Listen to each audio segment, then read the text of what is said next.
Hey everybody, well today I'm going to be taking a second look or a closer look a little bit at my HSP 94107 Pro brushless buggy. I got this buggy about a year ago, did a drive review in my backyard, and I really needed to give it a second look because it's a fantastic buggy and I didn't take it out and drive it again, which I should have. So that's what I wanted to do today. I've taken it out to the park and drove it around the rocks and grass and kind of gave you guys a better idea how I could really open it up, because I didn't really get a chance to do that in the initial drive review. My backyard's rather small, so I'm just going to very quickly go over a few of the features of it. My main review, I really went into much more detail. You can take a look at that video if you wish. That one has much more information about the car than I'm going to go over right now. But I have the pins off the body here, so I'm going to go ahead and put that off to the side. And you can see I've got my battery plugged in. Takes a 2S LiPo hard pack that comes with it. I don't remember the exact milliamps on that. I think it's 3,000. I think it's like 3,800 or something like that. I don't know exactly. The main review, I'll show you what that, I'll tell you what that is. 3,300 kV brushless motor, and the ESC is behind it. They do mention this could work with 3S, but you need to upgrade the fan to a 12-volt fan on the ESC here to accommodate for adequate cooling. I don't know, it's kind of I've never really seen that before, but it's kind of cool to at least tell you that, because it would really haul on a 3S, because it's really fast on 2S. I'd forgotten just how quick this car is on 2S since I haven't driven it in a while. But you can see all the aluminum parts. You got aluminum shock towers, a support beam here in the middle between the front and the rear, and the drive shaft between the front and rear gearbox is also aluminum, so really well built. The wheels are just painted plastic, and that's just to make it have that kind of aluminum look to it. Now the receiver here was originally this other controller I got behind me, the one that came with it, and that that is a decent controller. The thing is I went out to review this yesterday and it wouldn't steer. I could change the steering, I could steer with the trim knob, but I couldn't with the wheel. And it come to find out, I accidentally dropped it down the steps a couple of days ago, the controller. It just tumbled slowly down. That broke it. So it didn't want to work. So I went ahead and swapped the receiver out for this Fly Sky. Whoop, there goes the top to the body. The GT3B, this is a really nice controller I had laying around. And this is what I use in the review. It takes 8 AA, so it takes a lot of AA batteries, but really nice. It's got this, I don't know how that's going to show up, but you got this LCD screen on top. These run around 40 bucks or so if you buy it on eBay. That's where I got mine. Awesome pistol grip controller. Swapped it in here and it works perfect. Now I got a better controller, so end of the day it gave me an excuse to be able to swap in a much better controller than the one that comes with it, because everything else in this car's hobby grade quality. I've heard that I've not opened the gearbox, but I've heard that the gears are really good in this. The servo seems nice. It's just a really nice buggy. I think the receiver here, you can see I put some double-sided tape and it looks to me like that's come undone. So I need to reattach that. I used some Gorilla double-sided tape, and surprisingly enough, that's not holding as well. I've got some other double-sided tapes around, so I need to reattach that. This other receiver's not going to go anywhere it's plugged in. You just don't want it rattling around in there. But the only thing weird that happened during this review is you have this on and off switch here, and you have a program button in front of it. Twice the car lost power, and the on and off switch was actually flipped off. Now, there I'm flipping it on now. I don't see any way that switch could flip itself back. I mean, I don't see a spring mechanism on it. Maybe you guys know and you can tell me, yeah, these things have an automated way of turning off. I don't know. Twice it was knocked off. Only I can think is a rock hit it twice, but what's the odds a rock is going to hit this and flip it to off position, because it was throwing rocks everywhere. I don't know, it's just strange. It just lost power. I thought, oh great, something burnt out or whatever. Picked it up, went to on off switch, flipped it on, and it was in off position, and it powered up. It happened 2 times in this drive review. Very, very strange. All right guys, well that wraps up this quick overview. So I'm going to go ahead and take it out in the park here, and you can see it drive. So we'll move along now to that second drive footage. Be right back. Alright guys, so I have the controller bound up now with the car, and I've got the body on the top of it. Let's take a closer look here really quickly at the body, because as you can see here, it's really sharp looking. Look how nice that body looks. As you can see, I've not driven it much, so that's part of the reason why it's not too nicked up. These wheels are just plastic, they aren't metal, but they have the same blue finish as aluminum parts, like the shock supports and the shocks, that's all aluminum. Really, really nice car. Really nice vehicle. But you know, the controller obviously is one area they skimped a little bit. These ready to run cars, the controllers often aren't the best. You know, back years ago, you'd buy a kit, you always had to supply your own controller. So, you know, I've swapped this with the Fly Sky GT3B, and it's going to be a better controller anyway than the stock one. But let's go ahead and we'll take it out now for a test drive, and I'll show you guys what this does here in a little different terrain than my backyard, which was kind of limited. Really, really quick, and I didn't realize how quick this car was. Now it is four-wheel drive. That's why it's got the aluminum drive shaft between the gearboxes. Boy, it's throwing rocks everywhere.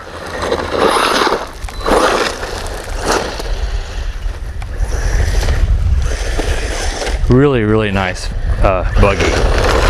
It's kind of hard to believe you could get a car. I think this was around $130 or $40 when I got it from RC Moment, but RC Moment doesn't really exist. I think the website does. It's just TomTop owns them, and they had sent me this to review, but they don't do that anymore. I don't think they pretty much went under. So my original video, I think I changed it to a Banggood link so you guys could check out, you know, the vehicle. I think it was the same vehicle in different colors. So if I think of it, I'll include a link to Banggood if they still have it, if you want to take a look at this vehicle. You can see it throwing rocks into my car and stuff. Yeah, ooh boy, it's stuck against something. Let's see, I rammed into a big limb. Let's go ahead and unlodge that. I don't want to damage the car. There's quite a bit of debris here from these big pine trees and stuff, and that was a big piece of limb that got stuck on. Obviously it's fine. Oh, it is quick. Even though it's four-wheel drive, it's still having trouble getting traction on those. It's still spinning out and doing donuts. It might need a little bit of adjusting still. So sometimes when I give it the throttle, it's like a tiny delay. I don't know if that's the ESC or if that's just my trims. It could just be the trims. Because obviously I had to get it all trimmed out whenever I got this controller on there to get the steering lined up straight and get it to where the ESC was hitting the top speed and turning green. Ooh, nice little jump there. But it was really easy swap. This controller is so advanced compared to what we used years ago. You just relied on a couple dials or something. I just had to get in a menu and figure out how to reverse the servo and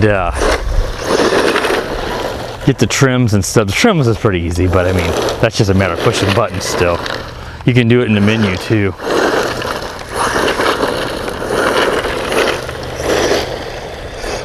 I remember this ran quite a long time on that battery. Like I said, I think that battery it's over 3,000. I think this happened to me a while ago with the car too. It lost power, and it's almost like something is, let's see if I do it again here. It was like the power switch was getting, let's see if yeah, the power switch is getting flipped off. I don't know if a rock is hitting it. The switch itself was flipped. I don't think there'd be any kind of heat or protection. I would actually flip the switch, so I'm not sure. It happened to me. I started my review a while ago and it did this, and it just lost power and went rolling forward, and I was like, what did that?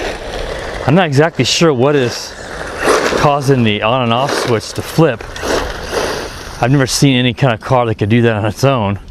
I'm thinking something's bumping it maybe, but that seems kind of unlikely. Really nice buggy though, isn't it? It's fast.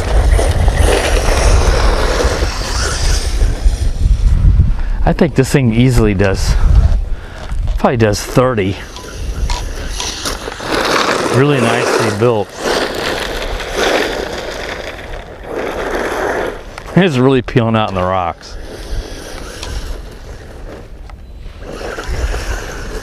There's just a tad of delay when I give it acceleration at times. Ooh, we rolled it over. Gotta go flip it back over on its wheels. But sometimes that delay is just something I need to do in the programming. Like I said, it's either, it might be a trim issue, or it could just be something with the ESC maybe. These ESCs were something we didn't have like that years ago. So these programmable ESCs are a lot more advanced than these, even the ESCs on the brush motors. Though, you know, we just had manual speed controllers when I first started. Then it was such a huge deal to get ESC because you had instant acceleration. You have that delay waiting for the servo to move. It was just a lot better. Yeah, you know, you overheat those old those old servo control ones. The contacts would get dirty and it didn't work well. The servo would fly up past the contact and the car wouldn't go, or you know, something would overheat and melt. It was just terrible. It's amazing how far things have come in the last 30 years. Shows you how old I am. I'm not sure why that oh, I've rolled it again. I'm not sure twice why that on and off switch is flipped off. I don't know if there's, you know, I think if the ESC had some sort of overload protection, I don't think it would flip the on and off switch off. So I'm not sure how that could have been bumped 2 times, but it was physically in the off position. When I flip it on, you can hear it buzz and everything, the ESC fans fire up. It is really quick. Literally rode a wheelie there. Oh, rolled it again. I wasn't really able to open it up like this in my initial review a year ago in my backyard, so I don't think I really rolled it like this.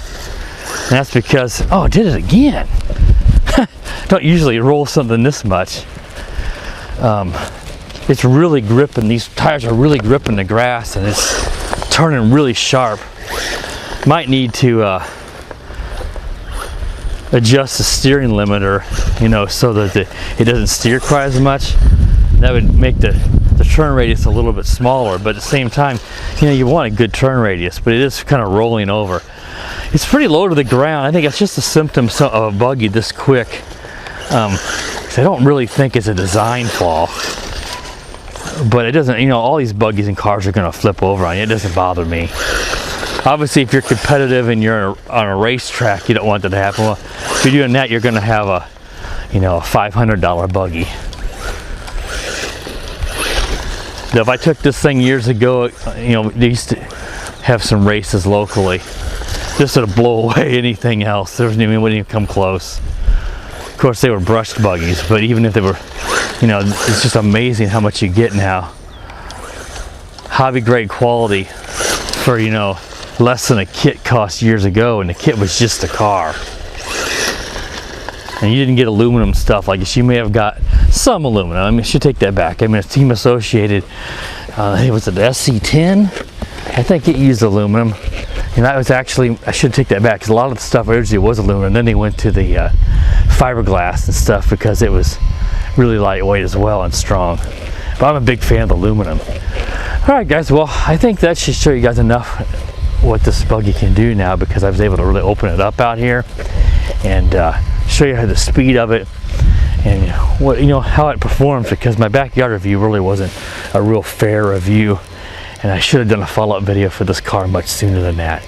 Really cool car. Like I said, if you're interested in checking this out, I'll try to put a link to it somewhere in the video. If not, I'll just try to maybe link back to my original one here, so you can go check that out. Unfortunately, the card system and YouTube doesn't always let you go back very far, so a link will probably be in the description, because I don't think I can link to it here on the video itself. But really cool car. I like this a lot. I'm glad that I got this car, and this is one that I've kept. I haven't gifted. I gifted some of my RC, but this is one I was not going to get rid of. It's just too nice. As for the on and off switch, again, I don't know what was causing it. The on and off switch is, let's see if I can turn off the controller. I'll show you guys here. It's just right here, and it's physically, it has a little rubber boot over it to keep it from moisture and dust getting in there. Both times I did it, it was flipped all the way off, and I don't know why. I saw not real up to date on this brushless stuff. I can see a program button in front of it for the ESC, which is nice. I don't know why it flipped off twice. It just seemed like that would not be something automated. I don't know if something was bumping it, but man, it seems hard to believe it happened twice in one run. But I don't know. It wasn't a big deal, you know, it just rolled and came to a stop. I had no braking or anything. I couldn't brake it. All right, guys, that should wrap this review up. Be sure to subscribe, you know, if you're not subscribed to the channel, and click the bell so you know whenever I do upload a new video. And as always, guys, have a great day. The power of the dark side.